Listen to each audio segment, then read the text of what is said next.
আল্লাহ রাসূলিল কারীম আমাবাদ। সমস্ত প্রশংসা আল্লাহ তাআলার, যিনি আমাদেরকে আজকে একটা গুরুত্বপূর্ণ দিনে সবাইকে এখানে একত্রিত হয়ে বসার তৌফিক দান করছেন। আমরা আজকে কি কারণে একত্রে বসছি, কারো মাথায় আছে কি বিষয়টা? হযরত মুহাম্মদ সাল্লাল্লাহু আলাইহি সাল্লামের জন্ম এবং মৃত্যুবার্ষিকী উপলক্ষে 12ই রবিউল আওয়ালের আজকের এই দিনটাতেই রাসূলুল্লাহ সাল্লাল্লাহু আলাইহি ওয়াসাল্লাম জন্মগ্রহণ করেছেন এবং আজকের এই দিনেই তার ওফায়াত হয়েছে, অর্থাৎ দুনিয়া থেকে তিনি চলে গেছেন। তো হযরত মুহাম্মদ সাল্লাল্লাহু আলাইহি ওয়াসাল্লামের যখন মৃত্যুর সংবাদ আসলো, তখন ঘটনা তোমরা সবাই জানো, কারণ আমরা সেই 3-4 থেকেই বাংলা, তারপরে ইসলাম শিক্ষা বই পড়তেছি। বাংলার মধ্যে রাসূলুল্লাহ সাল্লাল্লাহু আলাইহি ওয়াসাল্লামের বিভিন্ন ঘটনা আসছে, যেমন খায়বারের যুদ্ধের ঘটনা পড়ছো, রাসূলুল্লাহ সাল্লাল্লাহু আলাইহি ওয়াসাল্লামের খন্দকের যুদ্ধের কথা পড়ছো তোমরা বইতে, তাই না? আমি ছোটবেলায় পড়ছি, ক্লাস 2 বইতে সম্ভবত পড়ছি যে খন্দকের যুদ্ধ কি, রাসূলুল্লাহ সাল্লাল্লাহু আলাইহি ওয়াসাল্লাম যখন মদিনায় আশ্রয় নিছে, মক্কা থেকে যখন তারা অত্যাচার নির্যাতনের মাত্রা অত্যাধিক যখন বৃদ্ধি করলো, তখন রাসূলুল্লাহ সাল্লাল্লাহু আলাইহি ওয়াসাল্লাম হিজরত করতে বাধ্য হইছেন। আমরা যে আরবি হিজরি সাল গণনা করি, এই হিজরি সালটা কখন থেকে চালু হয়েছে? রাসূলুল্লাহ সাল্লাল্লাহু আলাইহি ওয়াসাল্লাম যেদিন মক্কা থেকে মদিনায় গেছেন ওই দিন থেকে কিন্তু হিজরি সাল প্রচলন শুরু হয়েছে। ঠিক আছে? তো সেই যখন মক্কার মানুষেরা তখন তাদেরকে ওইখান থেকেও মানে মেরে ফেলবে, পুরা নিশ্চিহ্ন করে ফেলবে, এরকম প্ল্যান পরিকল্পনা করে তারা বিশাল সৈন্যবাহিনী নিয়ে আক্রমণ করে। সালমান ফার্সি রাদিয়াল্লাহু তাআলা আনহু বর্তমান মানে পারস্য, বর্তমান ইরান যেটা, এই এলাকার বাসিন্দা ছিলেন। তার পরামর্শে রাসূলুল্লাহ সাল্লাল্লাহু আলাইহি ওয়াসাল্লাম মদিনার চারপাশে খন্দক মানে কি বলে এটারে, মানে পুকুর খনন করেন, গর্ত খনন করেন, যেন শত্রুরা সরাসরি আক্রমণ করতে না পারে, ওই ওটার কি বলে ওই কুয়ার মধ্যে পড়ে যায়, ওই গর্তে পড়ে যায়, অথবা আক্রমণ করতে না আসে, আগ্রহ না দেখায়, এরকম। তো এরকম ভাবে আমরা রাসূলুল্লাহ সাল্লাল্লাহু আলাইহি ওয়াসাল্লামের জীবন আদর্শ অনেক পড়াশোনা করছি, তাই না? যে বিভিন্ন সময় বিভিন্ন জায়গায় আমরা পড়াশোনা করছি। রাসূলুল্লাহ সাল্লাল্লাহু আলাইহি ওয়াসাল্লামের জীবন আদর্শ থেকে আমাদের কি আদর্শ গ্রহণ করা উচিত না উচিত না? সবারই উচিত। রাসূলুল্লাহ সাল্লাল্লাহু আলাইহি ওয়াসাল্লাম শুধু মুসলমানদের জীবনের আদর্শ না, সারা পৃথিবীর সমগ্র মানব জাতির জন্য একটা আদর্শ।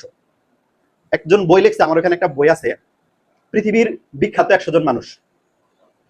সেই লোক মুসলমান না, সেই লোক হলো খ্রিস্টান, কিন্তু তিনি 100 জন মানুষের জীবন কাহিনী লিখতে গিয়া সবার আগে যার নামটা লিখছেন তিনি হলেন হযরত মুহাম্মদ সাল্লাল্লাহু আলাইহি সাল্লাম। তাহলে তার জীবন থেকে আমরা অনেক কিছু শিক্ষা নিতে পারি।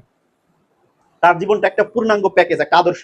রাসূলুল্লাহ সাল্লাল্লাহু আলাইহি ওয়াসাল্লামকে যখন মানুষ জিজ্ঞেস করতো, আপনি দুনিয়াতে কেন এসেছেন, আল্লাহ কেন আপনাকে প্রেরণ করেছেন, রাসূলুল্লাহ সাল্লাল্লাহু আলাইহি ওয়াসাল্লাম বলছেন যে সমগ্র জাতির শিক্ষক রূপে আল্লাহ আমাকে প্রেরণ করেছে। তাহলে সমগ্র জাতির যিনি শিক্ষক, তার কাছ থেকে শিক্ষা নেব না আমরা? অবশ্যই তার কাছ থেকে আমাদের শিক্ষা গ্রহণ করতে হবে। রাসূলুল্লাহ সাল্লাল্লাহু আলাইহি ওয়াসাল্লামের জীবন আদর্শ থেকে আমরা শিক্ষা অর্জন করতে গেলে রাসূলুল্লাহ সাল্লাল্লাহু আলাইহি ওয়াসাল্লামের জীবনী পড়তে হবে কি হবে না? হবে। রাসূলুল্লাহ সাল্লাল্লাহু আলাইহি ওয়াসাল্লামের অসংখ্য জীবনী আছে, বিভিন্ন রাইটারের বই আছে। তোমরা তোমাদের পছন্দ মতো বা যে কোনো একটা বই, অন্ততপক্ষে একটা বই রাসূলুল্লাহ সাল্লাল্লাহু আলাইহি ওয়াসাল্লামের একটু ফিক্সড করে একটা বই তুমি সারা জীবনে পড়াশোনা করার চেষ্টা করো। কোন বইটা পড়বা যদি সেটা পরামর্শ চাও, তুমি আমার কাছ থেকে পরামর্শ নিয়ে যেতে পারো, আমি একটা বই সাজেস্ট করতে পারি। অথবা তোমরা তোমাদের ইচ্ছা মতো যে কোনো জায়গা থেকে একটা বই রাসূলুল্লাহ সাল্লাল্লাহু আলাইহি ওয়াসাল্লাম, একটু বিশ্বস্ত রাইটার, ভালো রাইটার, একটু নাম করা বা বড় মানের আলেম, এরকম রাইটারের একটা বই কিনে তোমরা পড়াশোনা করতে পারো। কারণ যে যে মানুষটাকে সারা পৃথিবীর শিক্ষক রূপে প্রেরণ করা হয়েছে, যেহেতু তোমরা শিক্ষার্থী, শিখতেই চাও, তাহলে তার জীবন থেকে শেখার অনেক কিছু আছে। তো আজকের দিনটা গুরুত্বপূর্ণ এই অর্থে যে তার জীবন থেকে আমরা যদি কিছু গ্রহণ করতে পারি, তার জীবন আদর্শ থেকে আমরা যদি আদর্শ নিয়ে জীবন করতে পারি, তাহলে আজকের দিনটা আমাদের জন্য গুরুত্বপূর্ণ। আর আমরা যদি সেখান থেকে কোনো শিক্ষা নিতে না পারি, তাহলে আমরা তার উম্মত হওয়ার পরেও আমাদের জীবন ব্যর্থ। রাসূলুল্লাহ সাল্লাল্লাহু আলাইহি ওয়াসাল্লাম আমাদেরকে অত্যন্ত ভালোবাসতেন, তার ভালোবাসার নমুনা ব্যাপক। রাসূলুল্লাহ সাল্লাল্লাহু আলাইহি ওয়াসাল্লাম মৃত্যুর সময় যখন আসছে রাসূলুল্লাহ সাল্লাল্লাহু আলাইহি ওয়াসাল্লামের, তখন জিবরাইল আলাইহিস সালাম বলছে আয়েশা যে আপনার যে দেহটা, এটা আমরা আরশে নিয়ে যেতে চাই, আপনি কি রাজি কিনা? রাসূলুল্লাহ সাল্লাল্লাহু আলাইহি ওয়াসাল্লাম রাজি হন নাই। তিনি এই দুনিয়ার মাটিতেই থাকতে চাইছেন তার উম্মতের জন্য। এবং জানো, শেষ বিচারের দিন মানে কিয়ামত বা হাসর যখন হবে, সব মানুষ, সব নবী রাসূল ইয়া নাফসি করবে, তাই না? শুধুমাত্র আমাদের নবী, তিনি আমাদের জন্য কান্না করবেন, আমাদের উম্মতের কথা ভাববেন। তাহলে সেই নবীর আদর্শ আমাদের গ্রহণ করা উচিত কি উচিত না? আমাদের জীবন চলার পথে তার আদর্শ আমাদের অবশ্যই গ্রহণ করা উচিত। এবং তার আদর্শ আমরা কিভাবে জানবো, কিভাবে গ্রহণ করব? আমরা কিভাবে জানবো তিনি খাবার খাইতেন কিভাবে, কিভাবে জানবো তিনি মানুষের সাথে কথা বলতেন কিভাবে, কিভাবে জানবো চলাফেরা করতেন কিভাবে? সেজন্য আমাদের কি তার জীবন আদর্শ পড়তে হবে না? তার জীবন পড়তে হবে। তোমরা রাসূলুল্লাহ সাল্লাল্লাহু আলাইহি ওয়াসাল্লামের সবার কাছে আমার অন রিকোয়েস্ট, সেটা হলো রাসূলুল্লাহ সাল্লাল্লাহু আলাইহি ওয়াসাল্লামের একটা জীবনী অন্ততপক্ষে তোমরা সম্পূর্ণ পড়বা। এটা যদি 6 মাসে পারো 6 মাসে না পারলে 1 বছরে পড়ো, প্রতিদিন 1 পৃষ্ঠা করে পড়ো, নাহলে 2 পৃষ্ঠা করে পড়ো, যেমনি হোক একটা জীবন আদর্শ জানি তুমি পড়ো। এটা আমরা রিকোয়েস্ট রাখলাম, যেহেতু তিনি সমগ্র মানব জাতির শিক্ষক, তার জীবন থেকে শিক্ষা নেওয়ার অনেক কিছু আছে। আমি কি বুঝাইতে পারছি বিষয়টা?